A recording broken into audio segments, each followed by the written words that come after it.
Ration आपको मिलता है? जी राशन मिलता है। माशाल्लाह, हट्टे कट्टे से जवान हो। राशन करके क्या करोगे? नहीं नहीं, मोदी सरकार राशन दे रही है, इसमें क्या दिक्कत वाली बात है। लेकिन मोदी सरकार ने तेल खत्म कर दिया, चना खत्म कर दिया, इससे क्या, देखो ये तो गलत बात हुई ना भाई। अब तेल खरीदना पड़ रहा है, चना खरीदना पड़ रहा है दुकानों से, उस चीज़ से लेकिन फायदा नहीं हो रहा, बस खाली। अरे पर मोदी जी देश चला रहे हैं कि होटल चला रहे हैं? ये मोदी जी को होटल भी चलाना चाहिए ना। हमारे देश में गरीबी बहुत है, ये गरीबी खत्म कराओ। आप काम क्या करते हैं? मैं तो कुछ नहीं करता, कुछ नहीं करते हैं आप? फिलहाल कुछ नहीं कर रहा इस टाइम। गरीब हैं आप? नहीं गरीब तो नहीं हूँ, सही हूँ, ठीक हूँ। कुछ नहीं कर रहे हैं, पैसा कहाँ से आ रहा है? पैसा तो ऊपर वाला देता। ऊपर वाला कहाँ से? एटीएम है क्या? ऊपर वाला कैसे पैसे दे? ऑटोमेटिकली हम तो मस्जिद में जाओ, अपना क्या नाम है, नमाज पढ़ो और दुआ मांगो, वो तुरंत पैसा लो। कैसी बातें कर रहे हो यार आप? समझदारी की बात करो ना, ये कैसी बातें कर रहे हो? आपको पता है पूरा देश देखेगा, सीरियस मामला है ये। आप मेरे खुदा को इस चीज़ में घसीट रहे हो ना, गड़बड़ी। आप मज़े मज़े में ये सारी बात कि मैं जाता हूँ और मैं दुआ मांगता हूँ और ऊपर वाला मुझे पैसे देता है। अरे ऊपर वाले ने कहा है और हुजूर सल्लल्लाहु अलैहि वसल्लम ने कहा है कि ऐसे मुफ्त की रोटी तोड़ना इज़ नॉट गुड प्रभु। और आप यहाँ बैठे बैठे जाएंगे अल्लाह मुझे ऊपर से पैसा दे दे। अरे थोड़ी अक्ल भी मांग लेते। चलो ठीक है, आप कह रही हो तो।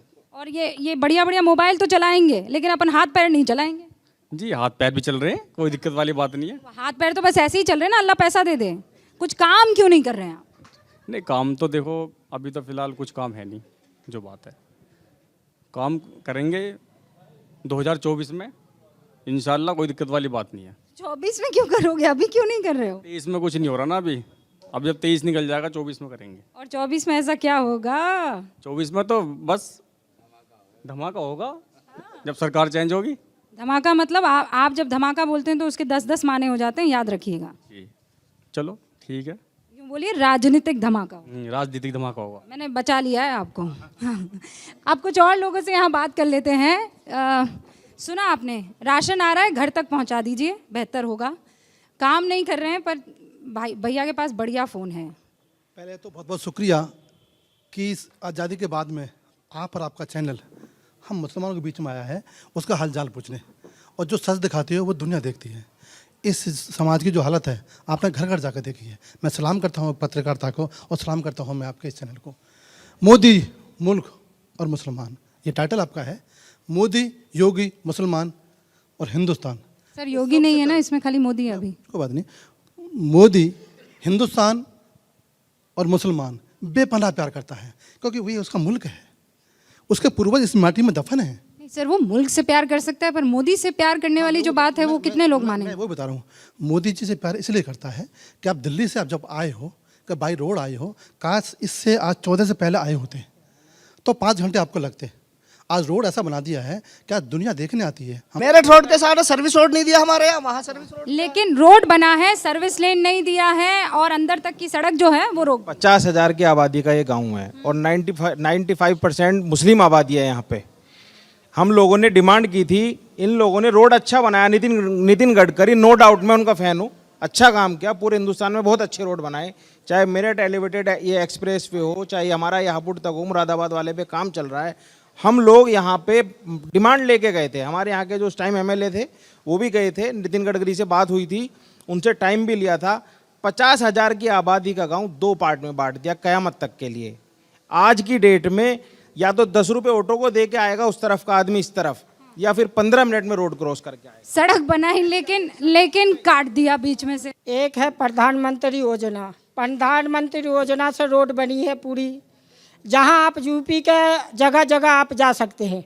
मुख्यमंत्री योजना जो नोएडा अथॉरिटी करती है तो उसका काम है गली और चौराहे का काम करना, तो ये दोनों अलग अलग चीज़ है। मगर प्रधानमंत्री जी ने जो है पूरे काम किया है। प्रधानमंत्री सड़क योजना और उत्तर प्रदेश की सरकार की सड़क योजना दोनों अलग है, आपने दोनों को कैसे मिला दिया, वो सवाल। प्रधानमंत्री ग्रामीण सड़क योजना जो है हमारा, अभी आप 2 किलोमीटर आगे जाएंगे, जिंदल नगर से ढवारसी गांव पड़ता है, 5 किलोमीटर का टुकड़ा है, 4-4 फीट गहरे गड्ढे। बताइए। सिर्फ इसलिए रोड नहीं बन रहा क्योंकि उस गांव में मुस्लिम रहते हैं। हाँ बताइए। जब दिक्कत हो रही है तो जब हमारे समाज के लोग जाएंगे तो वो भी दिक्कत धीरे धीरे दूर होगी। मदरसा आधुनिकीकरण से मैं टीचर हूँ, और जब जो है मोदी जी आए थे तो उन्होंने एक बहुत अच्छा कहा था कि मैं मदरसे के बच्चे के एक हाथ में कुरान और एक हाथ में लैपटॉप देखना चाहता हूँ।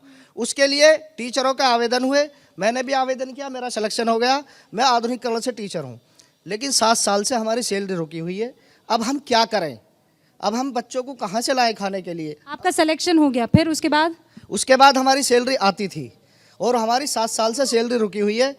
सेंट्रल गवर्नमेंट 12,000 देती थी और 3,000 स्टेट गवर्नमेंट देती थी। पिछली 1.5 साल पहले तक स्टेट गवर्नमेंट ने दिया और 7 साल से सेंट्रल गवर्नमेंट का पैसा रुका हुआ है, हमारा अभी तक नहीं दिया। हम किसी से नफरत नहीं करते, हमारी अपनी डिमांड है कि हमें जो है, जैसे हम मदरसा मॉडलाइजेशन के तहत टीचरों को शिक्षा दे रहे हैं, आज भी दे रहे हैं, हटे नहीं है हम, आज भी दे रहे हैं, हमारी कम से कम सैलरी तो दी जाए। 7 साल हो गया। कारण क्या बता रहे हैं? कारण पहले तो जांच दिए हमें 2 साल, जांच पूरी हो गई, कंप्लीट हो गई। उसके बाद हम जाते हैं और ऑफिस वाले हमें जो है गाजियाबाद ये कह देते हैं भाई ऊपर से ऑर्डर नहीं है तो हम क्या करें। हम इसके लिए लखनऊ तक गए।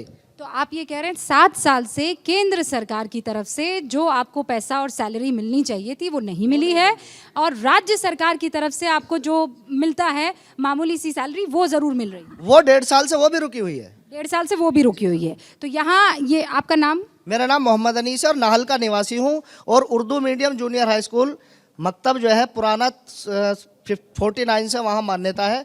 जब से मैं उस मदरसे में जो है, अब 10 साल से वहाँ टीचर हूँ, लेकिन 7 साल से हमारी सैलरी रुकी हुई है। हमारी डिमांड है, ये पूरे उत्तर प्रदेश में सैलरी रुकी हुई है मैम। हमारी डिमांड है, अगर आप मॉडर्नाइजेशन लाना चाहते हैं मुस्लिमों में तो कम से कम मॉडर्न टीचरों को सैलरी तो दें। मॉडर्न टीचर को सैलरी देने की डिमांड यहाँ पर एक टीचर करता हुआ उसके मन में ये जो, भाई 7 साल से किसी को अगर आप सैलरी नहीं देंगे तो आप क्या चाहते हैं, वो क्या करेगा?